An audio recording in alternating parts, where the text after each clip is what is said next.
the goal should not stand. And I think that every time to the ref, I'd say, don't go over to these players. Simply, when the corner's taken or when it's coming over, if you see it going on, penalise whoever you think is making the foul. Now, perhaps they would say, well, it's 6 of one, half a dozen of the other. They're both pushing and pulling like little school kids, which is what they do. And it's not just one pair, it's often three or four such fights going on in the penalty area. But I do think if defenders or attackers, let's say it's an attacker, one of his teammates scores the goal and the attacker is deemed to be fouling a defender, then yeah, stop, don't allow the goal. Simple as that, because that eventually will stop this nonsense of players. I mean, it never used to be the case. There's always a bit of nudging and barging, a bit of, as we say, argy-bargy, but not to the degree it is now, where it's almost accepted, not just in the penalty area, but on the pitch. This idea that a player just pushes another one off the pitch sometimes, or when they jump, they push them. And very often they don't get, called up on that for a foul. So I think they're going to have to get a bit tougher on this sort of stuff. But as to come back to the AFCON final, yeah, I mean, I go along with the penalty, as you say, maybe a bit soft, but the fact that it wasn't the person, to me, makes no difference. And as to the manager taking them off, again, what do you say? Would you say the players were also at fault for going off? Should they have thought, well, not in my name, I'm not going to do something that is clearly illegal in football, in a final particularly. We can't just all trudge off. But of course, they may have think, well, if the manager tells us to, we've got to do what he says. But yeah, obviously they were elated to win the final, Senegal. But I imagine there's going to be some penalty to the manager. I don't think to the players, but the manager should definitely suffer either some sort of touchline ban for 3 months, but a meaningful punishment. I don't know. They probably can't be hurt too much by fines because they're so rich, these managers. But I think there should be something to pay for what he did, because once that becomes, if it does become normalised, that when a manager, and they all get a bit het up. Let's face it, it's a game that generates emotions. If they feel they can do something like that, take the players off, then it's the start of a very slippery slope. So I do think there should be a meaningful punishment. If it turns out, I mean, I haven't read about any punishment that there's likely to be, but if it turns out they let it go, I think that's a big mistake, I have to say. I'm going to say bad president, won't you?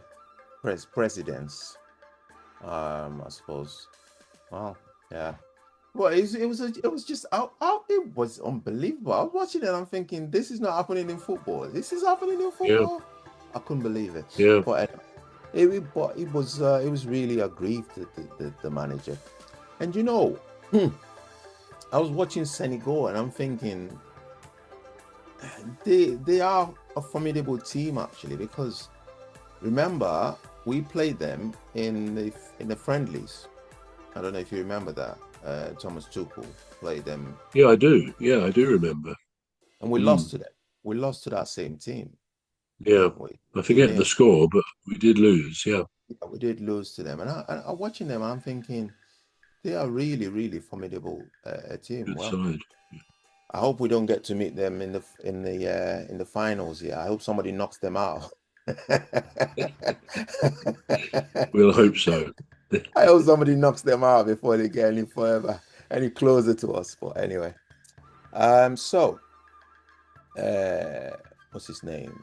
Thomas Frank.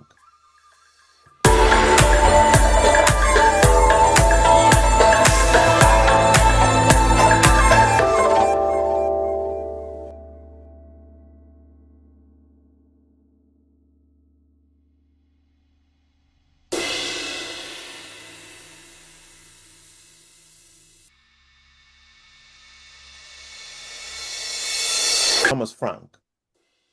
Here's what a sports journalist, a football journalist wrote about him.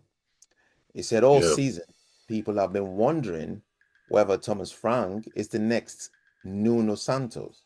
And perhaps the biggest difference is, in fact, that there is no Antonio Conte figure waiting in the wings.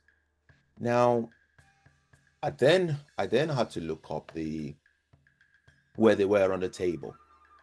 So I think they're 14th on the table, just below Crystal Palace, 14th on the table. And yesterday, they won the Champions League. All right, so he's a new manager, but is it worse than? Is the situation at Spurs at the moment worse than it was under Nuno's? What do you think? Or under Postecoglou as well, I guess. Yeah, I think thankfully for Frank, they did win. I think Borussia Dortmund, wasn't it, last night? They beat them 2-0, I think.